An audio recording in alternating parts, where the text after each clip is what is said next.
Hello everyone, welcome back to my channel. In this video, I am going to share with you the 15 years we've lived here in Korea, particularly Seoul. Yes, 15 years is a lifetime, especially for my children who know Seoul as their only home. We've lived in the Philippines, our home country, for one whole year, but it doesn't take out the fact for them that Seoul is their comfort zone. Seoul is the place they've known as home. Seoul is very special to us, to our family. It's a lifetime for us. 15 years ba naman? And there are many memories, there are many places, there are many people that we can put in one video together.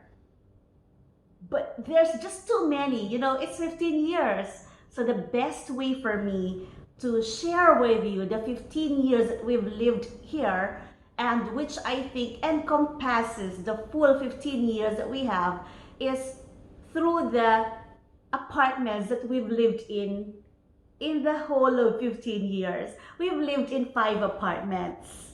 We've lived the longest in Sangam-dong, in Mapo. Well, we've only lived in Mapo, Gur, the Mapo district, in our whole Seoul life. But Sangam-dong is the most special place for us because, that's where my children's school is located. Although 15 years is a very, very long time, and friends have a reason to assume that I am very sad leaving this place, leaving Seoul, I am happy and excited for the next chapter of our lives. My sons are a little bit hesitant. Well, it's understandable for kids their age because it's a new environment, new challenges, new people to meet at this time of the pandemic. But I believe it will be a very good experience for them. And this is not a goodbye. We never say goodbye because we know that better days are coming. Safer travel is coming for everyone. So we will definitely be back to explore more of Korea the next time we go back there and, visit. So please join me as I go back to the last 15 years through the apartments that we've lived in. We are here in Mapo station, and this is the obelisk. This is the very first building where my husband and I lived when there was no baby yet. Anak, can we just check this for a while? How different it is from before, from 15 years ago, Bobby. Grabe, so different na. Tapos dyan sa loob, may access door kami going to the apartment.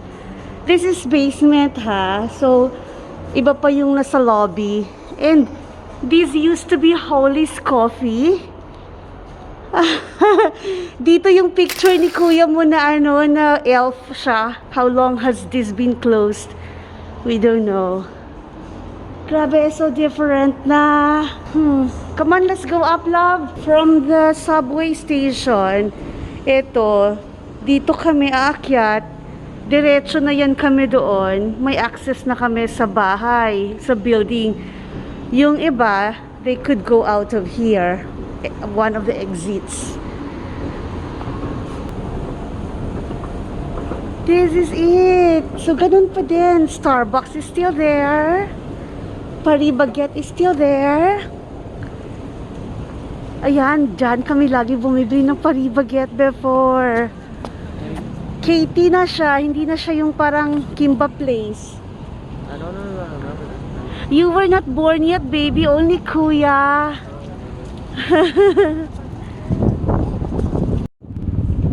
There, this is the building.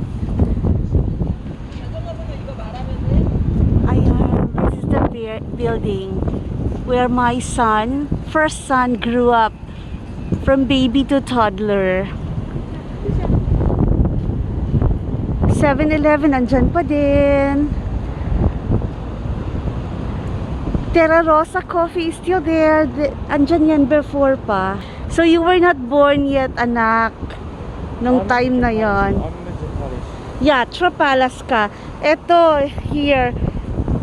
May water ito pag summer. Edia Coffee, andyan pa din. It's been there. So this is the first apartment. Our first apartment when we arrived here in Korea. Just me and my husband. Huh? Yeah, it is big. It's huge compared to the lobby that we have right now.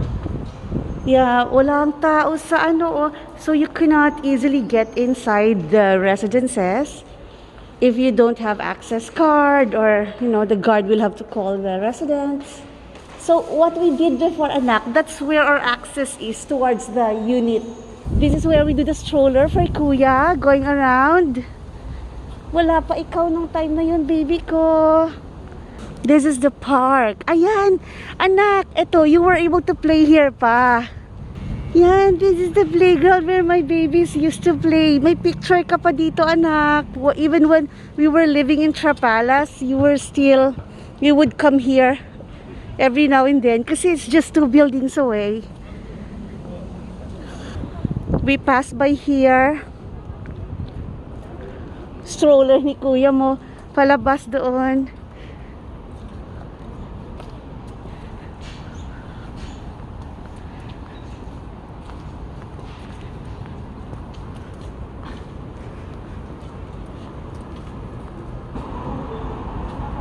Starbucks. It's been there while we were living here. So, tagal-tagal na. Paribagyat, dati yung may-ari ng Paribagyat knows me pa. Ayan, this is part of, in front of Starbucks. Ginagawa pa lang to while when we were here before. I had a picture of this. It's the Vertical Village 2012.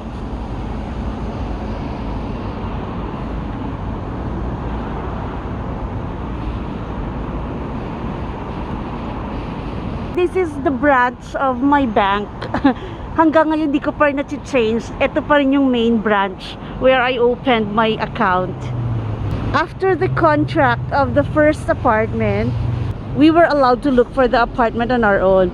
So since Trapalas was a very new building, I chose Trapalas na. Trapalas is just right in front of Best Western Hotel. Ayan yung brown building na yan. That's the Best Western Hotel.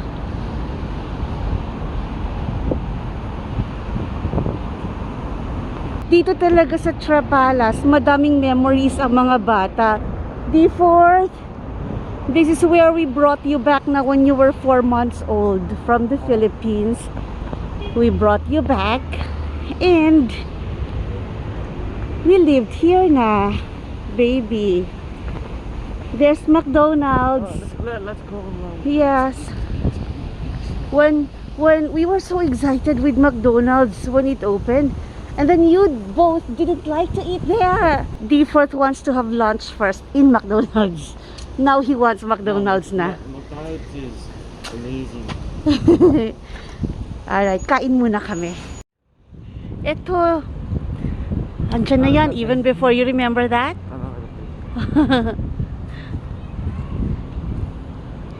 Subway, yeah, we already had that Subway before.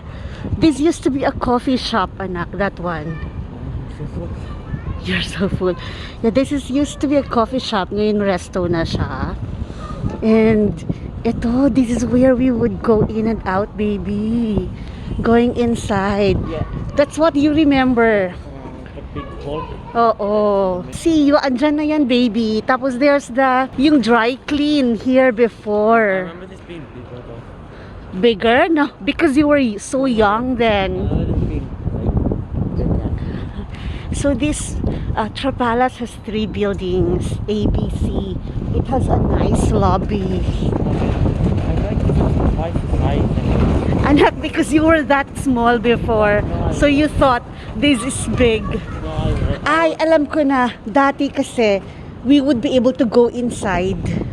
Tapos kuya even fell there before kasi may space siya where you could have water running. Ngayon parang wala nang space for kids to play in the middle. That's like when I thought it's like this big, I guess. Like maybe this boat is just kind of like flat wall surrounding the plants. Like a little Tapos bit of plants. oo. Tapos this used to be wider space before. This is the lobby. May receptionist ka. You cannot go up without being allowed to go up. So nag-iba na siya anak, no? It's different na. It's small. Because you're bigger. Tapos dito you used to play here and you and kuya would just find some reason to play here. Here. And then going around, and then you had that electronic motorcycle before, you and kuya. And then this used to be a cafe. Ngayon Olive Young na siya. Too old. You're not. At tapos iniba na din, no? May ginagawa na rin doon. These trees were still here, were here already before. When it was still a coffee shop, may mga tables outside. Yung school bus ng Dwight before, anak, would be here. Dito tayo lalabas to be in your school bus. Ay, alam mo, matagal na yan. Yung video na to, matagal na siya. It's still there. Ito, iba na siya. Whenever kuya goes to school, tayo dyan. Or when you go to school, kami naman ni kuya nung time na summer si kuya. How do you remember all this stuff? This is more than a decade ago. Yeah, anak, of course. I don't forget. This is older than me. Yes. Oh, may school food pa din. So this is where we used to live, anak. So we cannot go up to the second floor to the building anymore. But it's nice, diba, anak? We can go up here going to our house. That's another access. Tapos there inside, there is a cafe, a coffee shop, which is just exclusively for residents, baby. Nostalgia. You and kuya loved to be in that cafe before. Mom, I was like 3. Not even 3? I was 2. 2. You're Mom. cute. You have a lot of cute photos here. Over here, you have a lot of cute photos. And then kuya had a photo up in there, up in that place, yung may mga trees. I remember that scratch from the tree. You remember that? You were playing with the boys. Tapos dito, basta you just run around here. I'm old.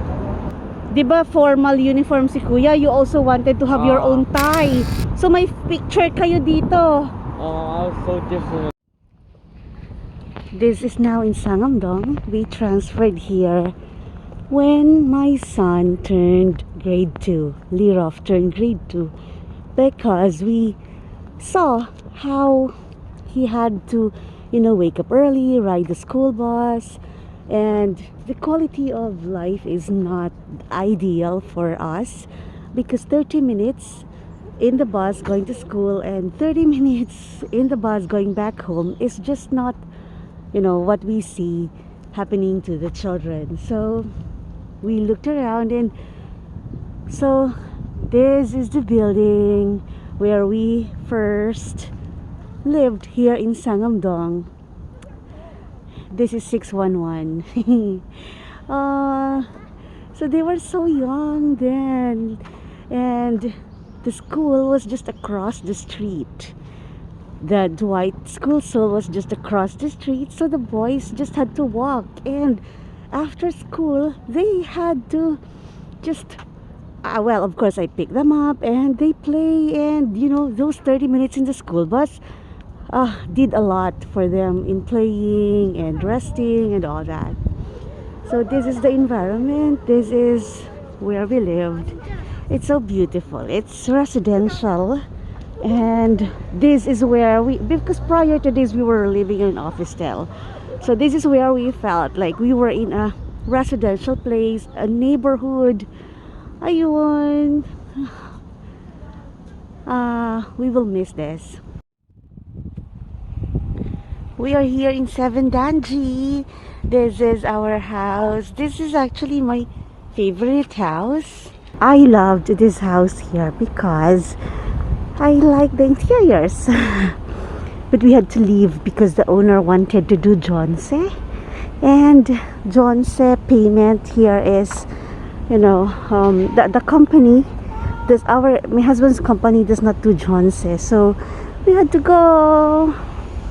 We had to leave the house. But we had good memories here and I loved it here.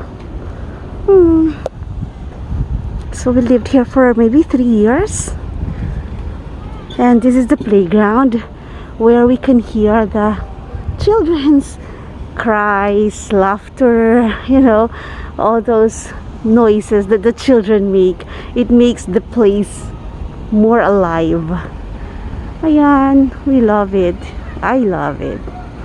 And this is so near school, just across the street. My children also like this place. They wish we didn't go to the Sangam-dong house. And this is our last house, our last neighborhood here in Korea. This may not be the best neighborhood or the neighborhood that I wanted if I was given more choice. But this is the house where we have the most beautiful view from our 23rd floor house or from our 23rd floor apartment. So there, that ends our 15 years of our Korean life. It was good. My children grew up here in Korea and this will always be a big part of their life, of our lives.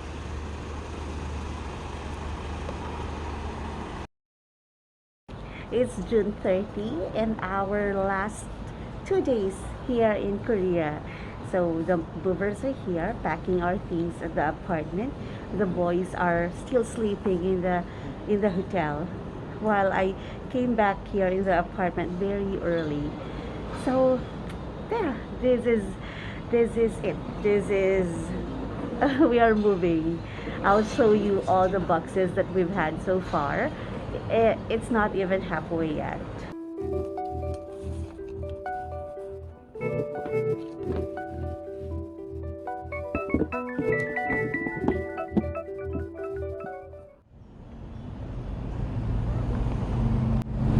Thank you for being good to us, Korea. Goodbye, Seoul.